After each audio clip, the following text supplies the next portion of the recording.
Hi everyone! I watched 61 movies in the year of 2024, and I figured I might as well make a video going over all of them and sharing my opinions and thoughts. Of course, if you love a movie I hate or hate a movie I love, that's totally fine. My opinion is far from gospel. If any of the comments I make come off as a little mean-spirited, I promise that's not my intention. It's all meant in jest, and I'm not trying to offend anybody. Also, just a disclaimer, I'm not a film student, I don't know anything about film, I just enjoy watching movies. And of course, I can't neglect to mention the tea of the day, which is chamomile.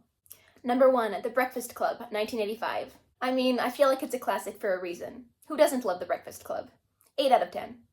Number 2, The Umbrellas of Cherbourg, 1964. Visual stunner and French classic. I consider this a must-watch for anyone interested in cinema.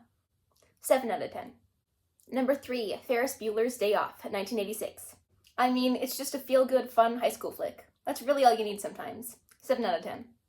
Number 4, Priscilla, 2023. I really enjoyed this movie. I loved the visual aesthetics, and I thought that Kaylee Spaney's performance was a definite highlight. 8 out of 10. Number 6, The Virgin Suicides, 1999. In reference to both the film and the novel, I think that The Virgin Suicides is a story I personally much prefer in concept over execution. I didn't dislike the movie, but I felt like I wanted more from it. 6 out of 10. Number 7, La La Land, 2016. This was a fun, touching, candy-colored film. I understand why it's so beloved, but I don't personally consider it among my top favorites. I did still really like it though, of course. 7 out of 10. Number 8, Freaky, 2020. This movie was entertaining beyond question. There were parts of it I really liked, and parts of it I didn't care for. 6 out of 10. Number 9, Reefer Madness, 2005. An entertaining piece of satire that I could watch over and over again and never grow bored. I've played both the movie soundtrack and the original cast album from the 90s to death, and I'm sure I'll do the same with the new cast album once it comes out later this year. Although I've gotta say, like with the majority of comedies from 2005, not all of the jokes have aged superbly. That said, I'm still gonna give it a 9.5 out of 10. Number 10, Howl's Moving Castle, 2004. From the jaw-dropping animation to the fantastical story, this movie was a treat to watch. 8 out of 10. Number 11 is Bill and Ted's Excellent Adventure, 1989. This movie was such a delight. It was funny and brainless in all the right ways. 7 out of 10. Number 12, Donnie Darko, Director's Cut, 2001. I enjoyed this movie. Sure, it tried really hard to be edgy, and it didn't totally make sense at times, but I get the hype, I really do. 7 out of 10. Number 13, The Grand Budapest Hotel, 2014. I thought the cinematography was brilliant and the visuals were delicious. In the best way possible, it made me feel as if I were living inside a wonderfully, whimsically weird children's book. Number 14, Kiki's Delivery Service, 1989. What a sweet, feel-good movie. It just made me want to be a little witch, living with my little cat in the apartment above a bakery. Watching it really made me feel like I was inside that world. 9 out of 10. Number 15, Daisies, 1966. A total gem of a film. This is such an odd movie that you could probably derive 100 different interpretations as to what it's trying to say, but I love that. I loved the unique visuals and editing style, always keeping the viewer on their toes as to what bizarre imagery would come next. Daisies might not be everybody's cup of tea, but it was undoubtedly mine. 9 out of 10. Number 16, Mamma Mia, 2008. I watched this movie on my birthday. I turned young and sweet, only 17. Honestly, I don't think there is a better movie to watch on one's 17th birthday. 8 out of 10. Number 17, Mamma Mia, Here We Go Again, 2018. This was such a bizarre viewing experience, but I can't say it wasn't fun. Listen, I was there for the vibes and the music, not for a cohesive plot, okay? 6 out of 10. Number 18, The Idea of You, 2024. This movie sucked. That's all. It was terrible, and I hated it, and I thought it had 0 redeeming qualities. 1 out of 10. Number 19, Queen Pins, 2021. This was a fun movie, but I don't think it really contained anything profoundly impactful or noteworthy. 6 out of 10.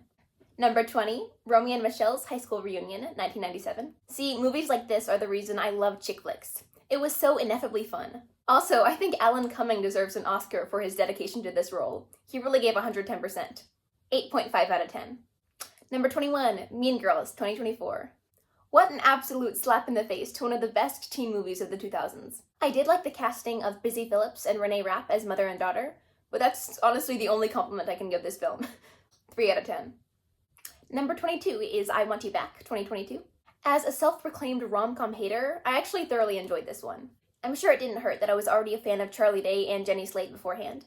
I also think it helped appeal to me in that it was much more of a comedy than it was a romance. 7 out of 10. Number 23, The Invisible Man, 2020. I don't really have anything bad to say about this one. It wasn't a bad movie, it was just sort of forgettable. For what it's worth, I was, and still am, pretty unfamiliar with the original H.G. Wells novel and the original Claude Rains movie. 6 out of 10. Number 24, Girl Interrupted, 1999. This was a rewatch for me. Such a great movie, one of my favorites. If you ask me, everyone who gave it a low rating on Rotten Tomatoes can go chew on concrete. 9 out of 10. Number 25 is Rosemary's Baby, 1968. One of the most spectacular films I've ever seen. I think this might just take the cake as my new favorite horror movie of all time. From the story to the cinematography to Mia Farrow's performance, everything about this film is just perfection. 10 out of 10.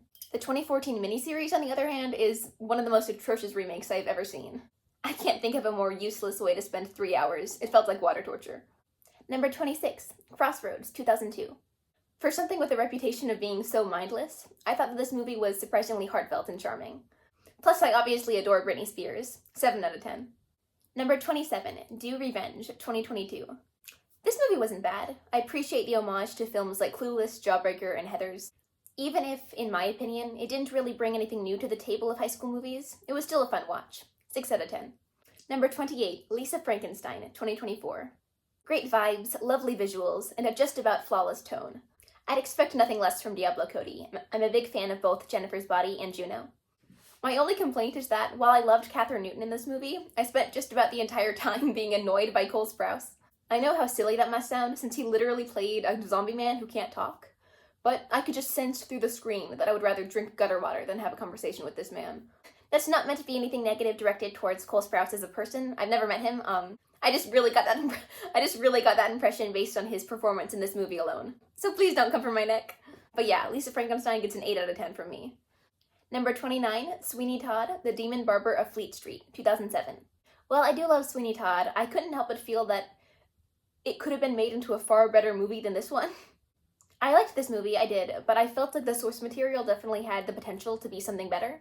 Also, it didn't help that nobody in this movie enunciated whatsoever. I had to watch with the subtitles on just to understand what anyone was saying. 7 out of 10. Number 30, Little Black Book, 2004. I'm a big fan of Brittany Murphy's. I love Clueless, Uptown Girls, Drop Dead Gorgeous. Little Black Book wasn't my favorite of her movies, but it was still a fun Y2K chick flick that I enjoyed watching. 6 out of 10. Number 31, The Color Purple, 2023. The music, acting, and cinematography were great all around. Yeah, overall this was just a really solid movie. 7 out of 10. Number 32, Fool's Paradise, 2023. I enjoyed this movie. I thought it was a lot of fun. 7 out of 10.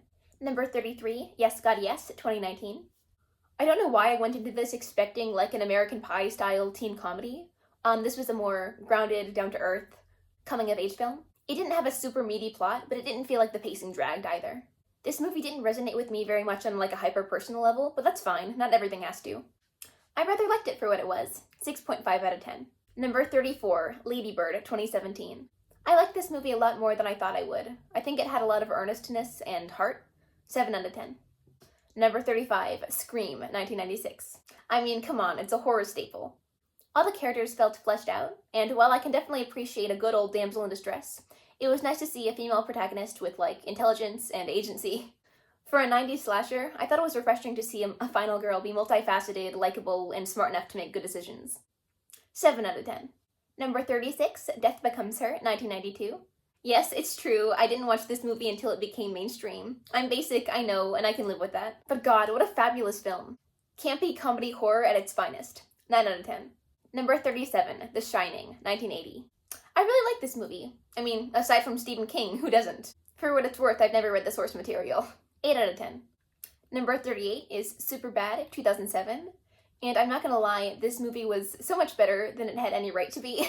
6.5 out of 10. Number 39, Heathers, 1988. This was another rewatch for me. I feel like I always forget how good this movie actually is until I rewatch it again. Still one of the best teen comedies and social satires of the 1980s. 10 out of 10. Number 40, Definitely Maybe, 2008. I didn't really like this movie. I thought it was kind of stupid. 3 out of 10. Number 41, 500 Days of Summer, 2009. This felt cinematic enough to be enjoyed by film buffs, but entertaining enough to be enjoyed by casual movie watchers. I like to think I'm somewhere in between, but let's be honest, I'm definitely more of a casual movie watcher. 7 out of 10. Number 42, Easy A, 2010. I thought this movie was fun and charming. I miss the days when high school movies had charm. Also, random, but I did not expect Malcolm McDowell to be in it, so that was a surprise for me. 7 out of 10. Number 43 is Reality Bites, 1994. If you couldn't tell already, I love a lot of Winona Ryder's films. I liked this one, but I didn't love it. I think it's really funny that the main character spends like the entire movie working on this documentary that she's like so proud of, and it's literally just like random footage of her and her friends goofing off. I also wasn't the biggest fan of Ethan Hawke's character, 6 out of 10. Number 44 is Ella Enchanted, 2004. I remember this movie being a lot better when I was a little kid, but it's still a silly, fun family fantasy flick. I just want to know how much they paid Cary Elwes to be in it, because that man really gave it his all, 6 out of 10. Number 45, The Thing, 1982. Although I found it a tiny bit slow in some places, I really think this is a classic for a reason. The practical effects were great, and it was a great example of psychological horror, I think. 8 out of 10. Number 46 is A Nightmare on Elm Street, 1984. This might just be my new favorite slasher. I loved how unique it was in all of its surrealistic dreaminess. 7 out of 10. Number 47, Suspiria, 1977. What a gorgeously bizarre piece of cinema. I think the visuals would have to be my favorite part. But obviously I'm partial to anything with Jessica Harper in it. 8 out of 10. Speaking of Jessica Harper, number 48 is Phantom of the Paradise, 1974. Of all the absurd, campy 1970s rock musical retellings of the Phantom of the Opera, this has got to be my favorite. Not to mention that the end credit song is a total jam. 8 out of 10. Number 49 is Hair, 1979. Okay, what you have to understand is that Hair is my favorite musical of all time. Seriously, I love that musical with every fiber of my being. I've listened to the original cast recording an ungodly amount of times, and as you can imagine, I really wanted to love this movie. But I thought it was such a weak adaptation. I mean, it didn't even follow the same plot. It was just a completely unrelated story with characters that happened to have the same names as the characters in the musical. I could probably write, like, an essay on my disappointment in this adaptation, but I'll refrain for now. I like the soundtrack, though. 5 out of 10. Number 50 is Family Switch, 2023. I think Jennifer Garner really needs to fire her agent, because, good God, this movie was bad. The one nice thing I'll say is that I thought that Emma Myers did a surprisingly good job at playing a middle-aged woman. 2 out of 10. Number 51, Immaculate, 2024. I didn't love this movie, but I didn't hate it. It just didn't really stick out to me. It's like, yeah, I too have seen Rosemary's Baby. 6 out of 10. Number 52 is Abigail, 2024. I like this one on like a surface level. I like that it shifted tones halfway through, and I thought that Alicia Weir did a great job. 6 out of 10. Number 53, Our Little Secret, 2024. Honestly, I was just there for Kristen Chenoweth. 5 out of 10. Number 54, A Castle for Christmas, 2021. Hey, it's a holiday rom-com starring Brooke Shields and Cary Elwes in a fake Scottish accent. What you see is what you get. 5 out of 10. Number 55, Never Been Kissed, 1999. As much as I love Drew Barrymore, I did not love this film. Also, slightly off topic, but I feel like the fact that Drew Barrymore's character has never been kissed is like the least relevant part of the movie. Like, why would they make that of all things the title? 5 out of 10. Number 56 is Frankenhooker, 1990. I love the concept and camp of this film, but I found the pacing and execution to be more than a little lackluster. I like the ending though. 6 out of 10. Number 54 is Wicked, 2024. I've been a fan of Wicked the musical since I was about 13 or 14, and I really think the movie did it justice. The music, the acting, the costumes, the sets, I thought all of it was terrific.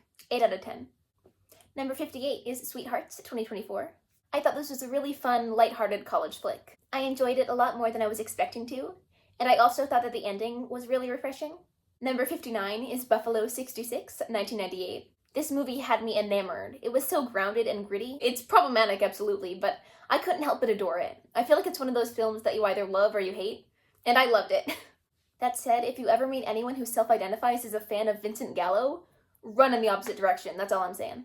I'm not going to say the full title of number 60 on the internet, but the first word is night, and the second word rhymes with kitsch.